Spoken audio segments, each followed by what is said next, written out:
Hello again, and welcome back to another one of my movie reviews. And I'm happy to have with me once again a returning guest critic. This is my very good friend Shaun Fiscus, and he was happy enough to take time out of his day to review the film Shutter Island with us. Thank you for being here, Shaun. Well, thanks for having me back in the Ebert seat, Nick. It's always fun sitting over here. Nice to have you in the Ebert seat always. As I said, we are going to be reviewing the movie Shutter Island. Shutter Island recently opened on Friday, February 19th, 2010, and it stars Leonardo DiCaprio, Mark Ruffalo, Sir Ben Kingsley, and Max von Sydow, to name just a few. It comes to us from legendary filmmaker Martin Scorsese, who has collaborated with Leonardo DiCaprio 3 times previous before Shutter Island. That would be The Aviator, The Gangs of New York, and The Departed, the best picture from just a few years ago. Shaun, why don't you tell us a little bit about Shutter Island? Okay, well, Nick, our movie starts in 1954 off the coast of Boston when 2 U.S. Marshals are called in to investigate a disappearance of one of the inmates of the asylum on Shutter Island. The 2 U.S. Marshals are played by Leonardo DiCaprio and Mark Ruffalo, and once they arrive at the island, the mystery and intrigue unfolds. Now, I'll say that the mystery and the intrigue, it unfolds very slowly. Yes. In my opinion, it unfolds very, very slowly in this movie. It takes time to build the suspense. It does take time to build the suspense. I don't know if it was ever fully built for me, in my taste. I thought that it took a long time to get this story going, and once the story did get going, notes and predictions that I made early on had just seemed to all come together.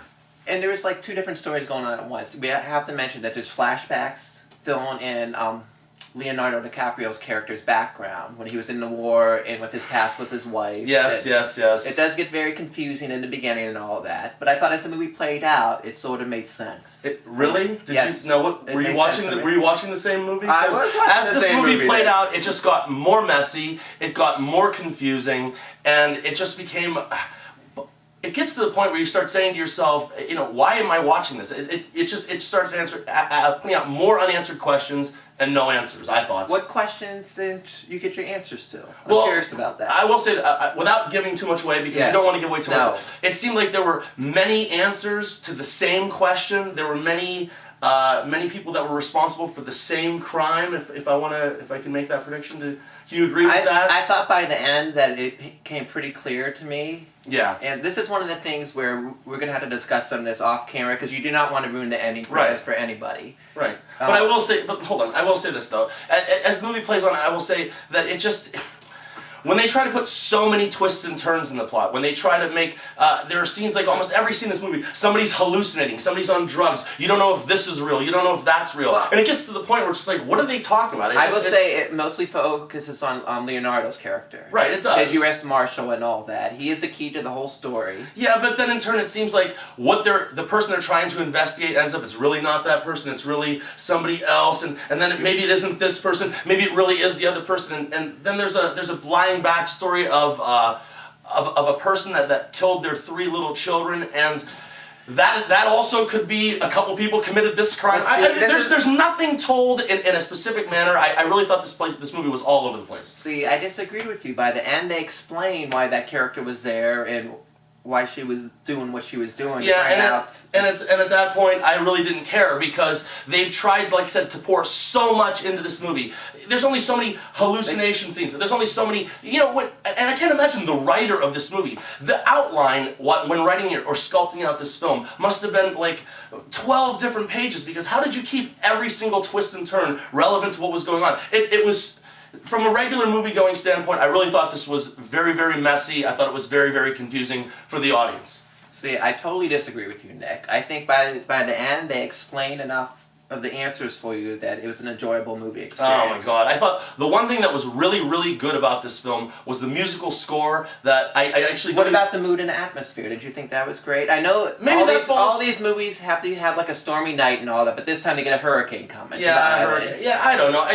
And like I will say, the plot points that were supposed to be surprising, I had really kind of put those together early on in the film. Let me ask you that. Were you surprised by the ending? I was surprised by the ending. I did not think they were going to go where they went in the ending. I was surprised. No, I wasn't surprised at all. Actually, I think you saw where they were going to go. Absolutely, with this ending. and I think I'll pull out my notes when we're done with this, and I'll show you. Like early on, like page 1 or 2, I had this pretty mapped out, and I wasn't shocked. I wasn't surprised.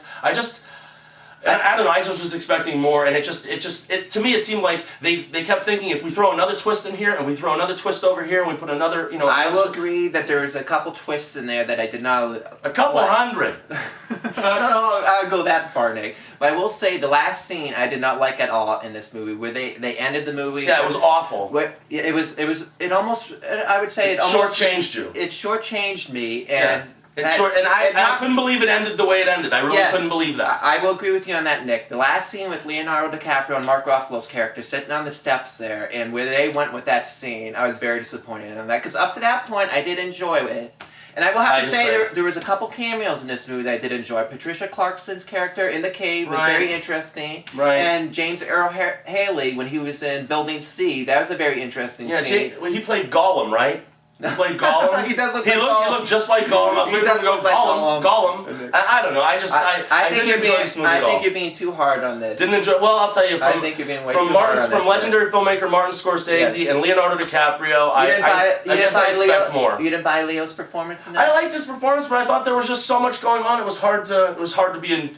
And I will say, this is from the novel. Shutter Island is from author Dennis Lehane, who also wrote the source material, the novel for Mystic River. I think he should change his name to Depressing Lehane, because everything this guy writes, man, it's about people being abducted and people being mistreated and parents killing their children, and it's like I don't know. It was a very depressing story. It is a disturbing story.